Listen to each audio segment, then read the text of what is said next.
Hi, I'm Mark Richmond from Chef Knives to Go, and this is knife sharpening video number 2 this week, this Saturday in my sharpening session.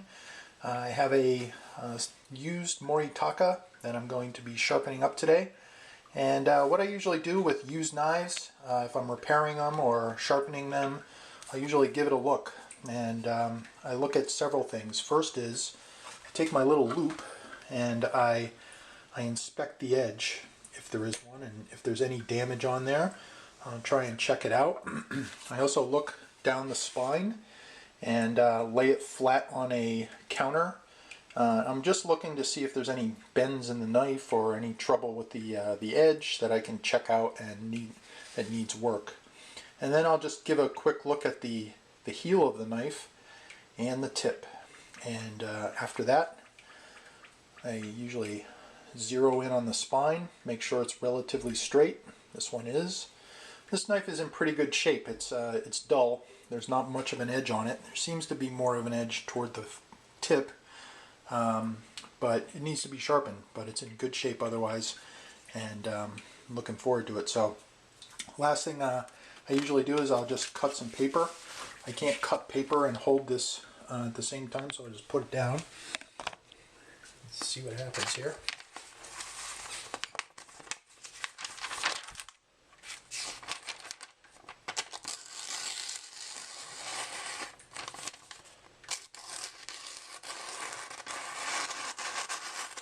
Pretty rough going through paper, and it is a little bit sharper up here than down near the bottom. It doesn't really push cut paper at all, which is usually a sign of a sharper knife, and if you draw through it you don't get much action. So anyways, we got a dull knife, and so I'm going to start sharpening it right now. I already flattened my first stone, so I figure I'll just walk over here and set this up and get to it.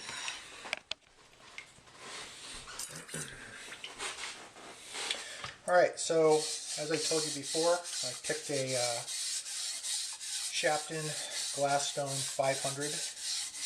And what I'm going to do here is I'm going to thin the knife first, and then I'm going to sharpen it. And I may put a micro bevel on it afterwards.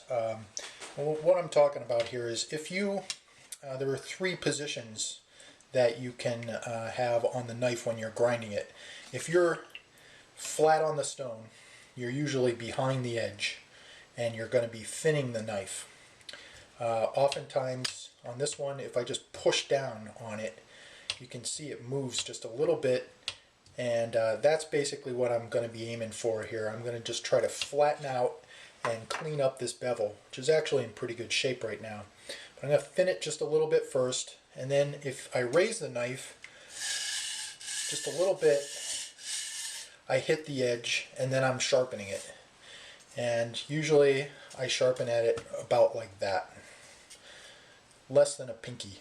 And I usually try to hit, I don't know, I think it's closer to 10 degrees. So this knife will hold it, and that's where I'll sharpen it. If you go at the end of the session, I'll show you how to micro bevel this knife, and what you do is you just, if you're sharpening it at 10 degrees, you can raise the knife up to 20 degrees and give it a couple light strokes either on each side or on one side, and that will put a very tiny little bevel on the knife, and it strengthens the edge a bit. So anyways, that's what I'm doing. So we're going to just thin it a little bit first, and usually I don't try, on a knife like this, I don't try to make it perfect the first time I sharpen it. I usually just thin it a bit, just to get that initial bevel ground, and then I will come back each time and just do it a little bit as I go on. That way I don't kill myself trying to work it all out and make it perfect the first time. But it's a quick, easy thing, and that's what I'm doing right now. Also, this glass stone I flattened right before I started. I usually flatten just for every single time, just for a couple seconds, usually 10 seconds, until the swarf and all the buildup is off the stone. It's better to do it a little bit each time than a lot every 5 times, unless you're in a hurry or something. So you can see here probably that I shine that secondary bevel up, and I haven't really hit the edge yet. So you have a shiny, dull knife right now, and I'll go in, do the same thing here. And like I said before, all I'm doing is I'm pushing that bevel flat on the stone here and running it back and forth. You can hear the sound if I shut up. It kind of slips along the stone instead of actually grinding on the edge, and makes a different sound. And I'm putting fairly high pressure on this, a lot more than when I grind the knife edge itself, just because I want it to get done quickly, and it doesn't really matter that much if I press hard. So that's just a quick thinning that I just did, and now we're going to go back and sharpen the knife.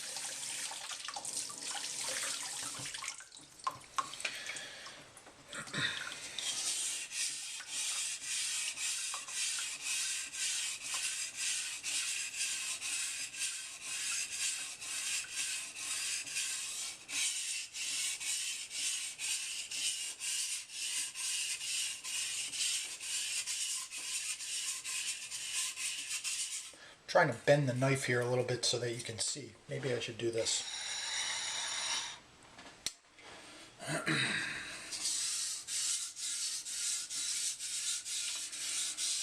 One thing you'll notice, this sharpening motion is very, you don't want to use a lot of wrists or hands. You want to use more elbows and shoulders. Good sharpeners know you don't have to lock them, but you really need to keep your wrist firm as you go back and forth, because this will make it wobble. If you try to be handsy with it, it'll make the edge wobble on the stone, and you won't get a good result.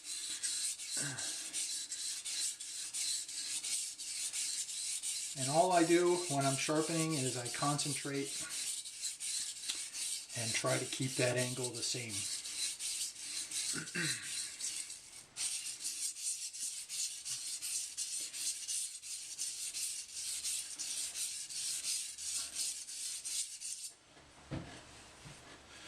I'm probably, I'll take my time here. I'm just going to kind of even that sharpening out.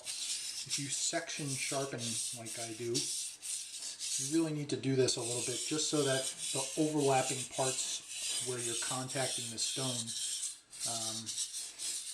get evened out a little bit before you move on to the other side.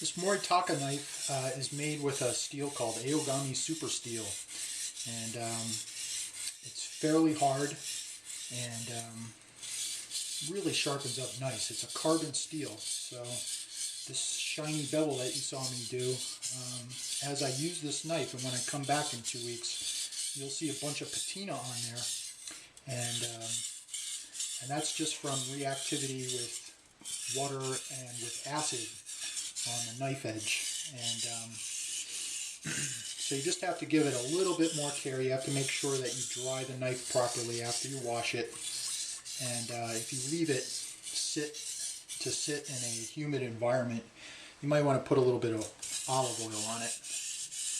Now I'm just going to go back. I'm pretty much done here. I'm just going to go and do a nice light couple passes on each side. I'm trying to get rid of any burr. And a burr is basically a little flap of metal that occurs when you sharpen steel on a stone. It kind of feels like a flap of metallic skin that just hangs off the edge. And if you keep that on there, it will easily roll over and make your knife dull if you don't remove it.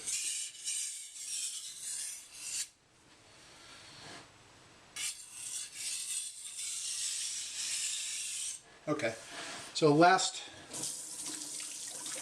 thing I'm going to do before I switch to a new stone is wash and dry the knife, and then run it through my little deburring block.